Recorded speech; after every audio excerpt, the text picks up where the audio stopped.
नमस्कार मित्रमैत्रिणींनो, कसे आहात आपण? एव्हरीथिंग या चॅनलमध्ये आपणा सर्वांची खूप खूप स्वागत आहे. आज आपण छत्रपती शिवाजी महाराज यांच्याबद्दल माहिती पाहणार आहोत. आपण शिवजयंती साजरी करत असतो हे तर आपल्याला माहिती आहे, पण आपण ही शिवजयंती का साजरी करतो, त्यामागील कारण काय आहे हे बहुतेक कमी लोकांना माहीत आहे. कारण आजकालचे युग असे झाले आहे की आपण सण तर साजरे करतो, पण त्यामागील कारण खूप कमी लोकांना माहीत आहे. छत्रपती शिवाजी महाराज यांनी मराठा साम्राज्याची स्थापना केली. ते एक शूर, हुशार, चतुर आणि दयाळू होते. छत्रपती शिवाजी महाराज हे बहुमुखी श्रीमंत होते आणि त्याचप्रमाणे भारताची अनेक बांधकामे त्यांनी केली. असेच ते एक महान देशभक्त होते, जे की आपल्या साम्राज्यासाठी प्राणपण अर्पण करण्यासाठी तयार राहायचे. छत्रपती शिवाजी महाराज यांचा जन्म पुणे येथे शिवनेरी किल्ल्यावर झाला, पण तोपर्यंत भारतात संपूर्ण मुघल साम्राज्य पसरला होता. छत्रपती शिवाजी महाराजांनी मुघलांविरुद्ध युद्ध पुकारले आणि कधीही संपूर्ण महाराष्ट्रात मराठा साम्राज्याची स्थापना केली. चला तर मग आपण जाणून घेऊया शिवजयंती का साजरी केली जाते आणि त्याविषयी संपूर्ण माहिती. छत्रपती शिवाजी महाराज यांचा जन्म 19 फेब्रुवारी 1630 रोजी शिवनेरी किल्ल्यावर झाला. त्यांचे वडील शहाजी भोसले हे सामर्थ्यवान सरंजामशाही होते. त्यांची आई जिजाबाई जाधव कुळात जन्मलेली एक अपवादात्मक हुशार महिला होती.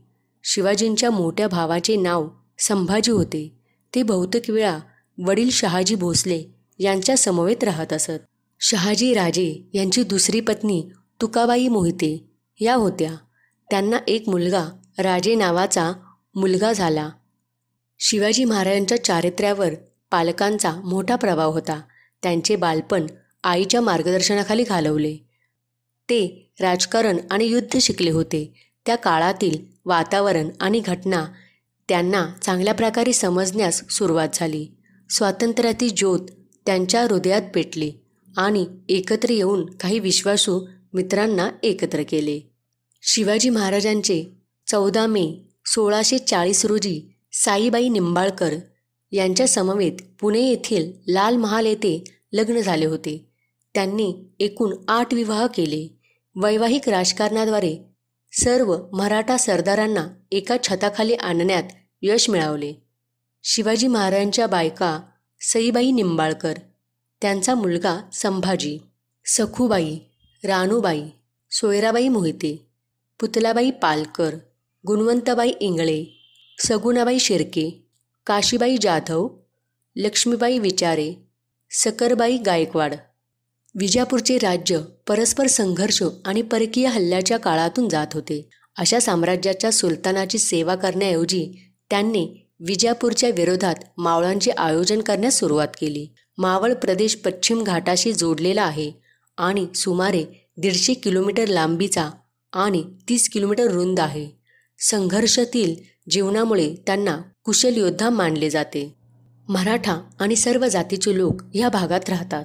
शिवाजी महाराजांनी या सर्व जातीच्या लोकांना मावळ, मावळस अशी नावे देऊन संघटित केले आणि त्यांच्याशी संपर्क साधला आणि त्यांना प्रदेशाशी परिचित झाले. मावळ तरुणांना आणून त्यांनी किल्ला बांधण्याचे काम सुरू केले. नंतर मावळ्यांचे सहकार्य शिवाजी महाराजांना शेरशाह सुरीला अफगाणिस्तानी जेवढे पाठिंबा होता तितकेच महत्त्वाचे असल्याचे सिद्ध झाले. त्यावेळी विजापूर परस्पर संघर्ष आणि मोगल स्वारीमुळे त्रस्त झाले होते. विजापूरच्या सुलतान आदिलशहाने आपले सैन्य अनेक किल्ल्यावरून काढून स्थानिक राज्यकर्ते किंवा सरंजामशाहीच्या स्वाधीन केले. आदिलशहा आजारी पडल्यावर विजापूरमध्ये अराजकता पसरली आणि शिवाजी महाराजांनी संधीचा फायदा घेत विजापूरमध्ये प्रवेश करण्याचा निर्णय घेतला. छत्रपती शिवाजी महाराजांनी नंतरच्या काळात विजापूरचे किल्ले काबीज करण्याचे धोरण अवलंबिले. पहिला किल्ला रोहिदेश्वर किल्ला होता. शिवाजी महाराजांनी प्रथम ताब्यात घेतलेला रोहिदेश्वर किल्ला पहिला किल्ला होता. त्यानंतर तोफांचा किल्ला जोप्रेंच्या दक्षिण पश्चिमेस 30 किलोमीटर अंतरावर होता. शिवाजी महाराजांनी आपला दूत सुलतान आदिलशहाकडे पाठविला आणि त्यांना सांगितले की तो पहिला किल्लादारपेक्षा अधिक चांगली रक्कम देण्यास तयार आहे आणि हा भाग त्याच्या ताब्यात द्यावा. आदिलशहांच्या दरबारांनी त्यांनी आधीपासूनच त्यांच्या बाजूने लाच दिली होती आणि त्यांच्या दरबारीच्या सल्ल्यानुसार आदिलशहाने शिवाजी महाराजांना त्या किल्ल्याचा प्रमुख बनविला. त्या किल्ल्यात मिळणारी मालमत्ता असल्याने शिवाजी महाराजांनी किल्ल्यातील संरक्षणात्मक उणीवा दुरुस्त करण्याचे काम केले. येथून सुमारे 10 किलोमीटर अंतरावर राजगडाचा किल्ला होता आणि शिवाजी महाराजांनी या किल्ल्याचा ताबा घेतला. शिवाजी महाराजांच्या या साम्राज्याच्या विस्ताराच्या धोरणाबद्दल आदिलशहाला जेव्हा कळले तेव्हा ते संतापले. त्यांनी शहाजीराजेंना आपल्या मुलाला ताब्यात ठेवण्यास सांगितले. शिवाजी महाराजांनी वडिलांचा विचार न करता आपल्या वडिलांच्या प्रांतांचे व्यवस्थापन ताब्यात घेतले आणि नियमित भांडी बंद केले.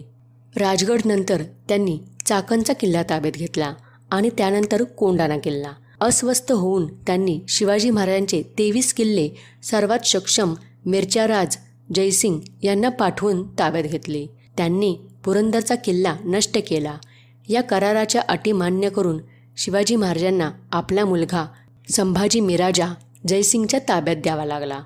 पुढे शिवाजी महाराजांच्या मावळा तानाजी मालुसरेने कोंढाणा किल्ला ताब्यात घेतला, पण या युद्धात त्यांचा पराभव झाला.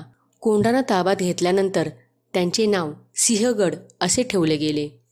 शहाजीराजे यांना पुणे आणि सुपारी जागीरदारी ठेवून देण्यात आली होती आणि सुपाचा किल्ला मोहितेंच्या ताब्यात होता. रात्री शिवाजी महाराजांनी सुपाच्या किल्ल्यावर हल्ला करून किल्ला ताब्यात घेतला आणि बाजी मोहिते यांना कर्नाटकातील शहाजीराजे यांच्याकडे पाठविले. त्यांच्या सैन्याचा काही भाग शिवाजी महाराजांच्या सेवेतही आला. त्याचवेळी पुरंदरचा किल्लादार मरण पावला आणि किल्ल्याच्या उत्तरासाठी त्यांच्या 3 मुलांमध्ये भांडण झाले. शिवाजी महाराज 2 भावांच्या आमंत्रणावरून पुरंदरला पोहोचले आणि मुत्सद्देगिरीची मदत घेऊन त्यांनी सर्व बांधवांना पळवून नेले. अशा प्रकारे पुरंदरच्या किल्ल्यावरही त्यांचा अधिकार प्रस्थापित झाला. इसवी सन 1647 ते चाकण ते नेरापर्यंतच्या जमिनीचे अधिपतीही बनले होते. त्यांच्या वाढत्या लष्करी सामर्थ्याने शिवाजी महाराजांनी मैदानावर जाण्याची योजना आखली. घोडदळ सेना तयार करून शिवाजी महाराजांनी आबाजी सोंडरच्या नेतृत्वात कोकणात सैन्य पाठविले. आबाजींनी कोकणसह इतर 9 किल्ले काबीज केले. याशिवाय त्याला मोसमाळा आणि रायती किल्लेही शिवाजी महाराजांच्या ताब्यात आले. रायगडमध्ये लुटलेली सर्व मालमत्ता सुरक्षित ठेवण्यात आली होती. कल्याणच्या राजपालाची सुटका झाल्यानंतर शिवाजी महाराजांनी कुलाबकडे वळले व सरदारांना परकाविरुद्ध युद्ध करण्यास उद्युक्त केले. शिवाजी महाराजांच्या कृतीवर विजापूरचा सुलतान आधीच रागावला होता. त्यांनी शिवाजी महाराजांच्या वडिलांना अटक करण्याचे आदेश दिले. शहाजीराजे त्यावेळी कर्नाटकात होते आणि त्यांना बाजी घोरपडे या विश्वासघाताने सहाय्यकांनी विजापूर येथे कैद केले. त्याच्यावर असे म्हटले गेले होते की त्यांनी गोलकुंडाचा शासक असलेल्या कुतुबशहाची सेवा मिळवण्याचा प्रयत्न केला आणि म्हणूनच आदिलशहाचा शत्रू होता. विजापूरच्या 2 सरदारांच्या मध्यस्थीनंतर शहाजी महाराजांना शिवाजी महाराजांवर लगाम घालावी या अटीवर मुक्त केले गेले. पुढील 4 वर्षे शिवाजी महाराजांनी विजापूरवर कोणताही हल्ला केला नाही. त्या दरम्यान त्यांनी आपली सेना नियोजित केली. 1674 पर्यंत पुरंदरच्या कराराखाली शिवाजी महाराजांनी मुघलांना जी जमीन द्यायची होती ती सर्व प्रदेश ताब्यात घेतले. पश्चिम महाराष्ट्रात स्वतंत्र हिंदू राष्ट्र स्थापनेनंतर शिवाजींना त्यांचा राज्याभिषेक करायचा होता, पण मुस्लिम सैनिकांनी ब्राह्मणांना धमकावले की ज्याने शिवाजी महाराजांचा राज्याभिषेक केला त्याला ठार मारण्यात येईल. जेव्हा शिवाजी महाराज गावात पोचले की मोगल सरकार अशा प्रकारच्या धमक्या देत आहेत, तेव्हा शिवाजी महाराजांनी त्याला एक आव्हान करून स्वीकारले आणि म्हणाले की आता त्याला मोगलाच्या ताब्यात असलेल्या राज्याच्या एका ब्राह्मणातून अभिषेक करण्यात येईल. शिवाजी महाराजांनी खाजगी सचिव बालाजी यांनी काशीला 3 संदेशवाहक पाठवले, कारण काशी मोघल साम्राज्याखाली होती. संदेशवाहकांनी हा संदेश दिल्यावर काशीचे ब्राह्मण खूप प्रसन्न झाले, पण जेव्हा मोगल सैनिकांना हे कळले तेव्हा त्यांनी त्या ब्राह्मणांना पकडले. कुशलतेने त्या ब्राह्मणांची मुघल सैनिकांसमोर त्या दूतांना सांगितले की शिवाजी कोण आहे ते तुम्हाला माहीत नाही, ते आम्हाला ठाऊक नाही, ते कोणत्या वंशाचे आहेत. संदेशवाहकांना माहिती नव्हते, म्हणून ते म्हणाले की आम्हाला माहिती नाही. मग त्या ब्राह्मणांनी मोगल सैन्याच्या सरदारासमोर सांगितले की आम्हाला कुठेतरी जावे लागेल. शिवाजी महाराज कोणत्या वंशातील आहे हे तुम्ही सांगितले नव्हते. अशा परिस्थितीत आपण त्यांचे राज्याभिषेक कसे करू शकाल? आम्ही तीर्थक्षेत्रावर जात आहोत आणि राजांची पूर्ण ओळख होईपर्यंत काशिकातील कोणीही ब्राह्मण राज्याभिषेक करणार नाही. म्हणजेच तुम्ही परत जाऊ शकता. मुघल सरदारांनी खुश होऊन ब्राह्मणांना सोडले आणि दिल्लीत औरंगजेबाकडे निरोप पाठवण्याचा विचार केला, पण तोही शांतपणे निसटला. परत आल्यावर त्याने बालाजी आव आणि शिवाजी महाराजांना हे सांगितले. पण आश्चर्य म्हणजे 2 दिवसातच तोच ब्राह्मण आपल्या शिष्यासह रायगडला पोहोचला आणि शिवाजी महाराजांचा राज्याभिषेक केला. त्यानंतर मोगलांनी विभाजन निर्माण करण्याचा प्रयत्न केला आणि शिवाजी राज्याभिषेकानंतरही पुण्यातील ब्राह्मणांना धमकावले की त्यांनी शिवाजींना राजा म्हणून स्वीकारण्यास नकार दिला, जेणेकरून लोकांनाही यावर विश्वास बसणार नाही. पण ते गेले नाहीत. शिवाजी महाराजांनी अष्टप्रधान मंडळाची स्थापना केली. या सोहळ्यासाठी राजदूताव्यतिरिक्त विविध राज्यांचे प्रतिनिधी, परदेशी व्यावसायिकांनाही आमंत्रित करण्यात आले होते. परंतु त्यांच्या राज्याभिषेकाच्या 12 दिवसानंतर त्यांची आई मरण पावली. त्यामुळे शिवाजी महाराजांनी 4 ऑक्टोबर 1674 रोजी दुसऱ्या वेळी छत्रपतीची पदवी स्वीकारली. 2दा झालेल्या या सोहळ्यात सुमारे लाख रुपये खर्च झाले. या सोहळ्यात हिंदवी स्वराज्य स्थापनेची घोषणा करण्यात आली. विजयनगर पडल्यानंतर हे दक्षिणेकडील पहिले हिंदू स्वराज्य होते. स्वतंत्र शासकाप्रमाणेच त्यांचेही नाव कोरले गेले. त्यानंतर विजापूरच्या सुलतानाने आपल्या 2 सेनापतींना शिवाजींविरुद्ध कोकण जिंकण्यासाठी पाठवले, पण ते अयशस्वी ठरले. शिवाजी महाराजांचा 3 एप्रिल 1680 रोजी विषबाधा झाल्यानंतर मृत्यू झाला. त्यावेळी संभाजींना शिवाजींचा वारसदार झाला. शिवाजी महाराजांचा थोरला मुलगा संभाजी आणि दुसऱ्या पत्नीपासून राजाराम नावाचा दुसरा मुलगा होता. त्यावेळी राजाराम अवघ्या 10 वर्षाचा होता, म्हणून मराठ्यांनी संभाजी राजा म्हणून स्वीकारले. त्यावेळी औरंगजेबाने संपूर्ण भारतावर राज्य करण्याची इच्छा बाळगून राजा छत्रपती शिवाजी महाराज मृत्यू पाहून आपली 5 लाख सैन्य समुद्रावर नेली आणि दक्षिण भारत जिंकण्यासाठी निघाला. औरंगजेबने दक्षिणेस येताच आदिलशाहीला 2 दिवसात आणि कुतुबशाहीला 1 दिवसात अंत केला. पण राजा संभाजी राजांच्या नेतृत्वात मराठ्यांनी 9 वर्षे लढा देऊन आपले स्वराज्य कायम ठेवले. औरंगजेबाचा मुलगा प्रिन्स अकबर याने औरंगजेबाविरुद्ध बंड केले. संभाजींनी आपल्या येथे आश्रय दिला.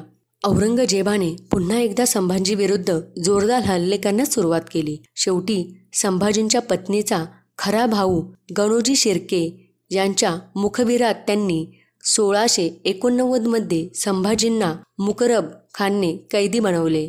औरंगजेबाने राजा संभाजीशी गैरवर्तन करून वाईट स्थितीत त्यांचा वध केला. औरंगजेबाने त्यांचा राजा मारला आणि कोऱ्याने निर्घुणपणे पाहताच संपूर्ण महाराष्ट्र स्वराज्य संतापला. त्यांनी राजारामच्या नेतृत्वात मोगलाशी सर्व शक्तीने संघर्ष चालू ठेवला. राजाराम यांचा 1700 मध्ये मृत्यू झाला. त्यानंतर राजारामची पत्नी ताराबाईंनी 4 वर्षाचा मुलगा शिवाजीची पालक म्हणून राज्य केले.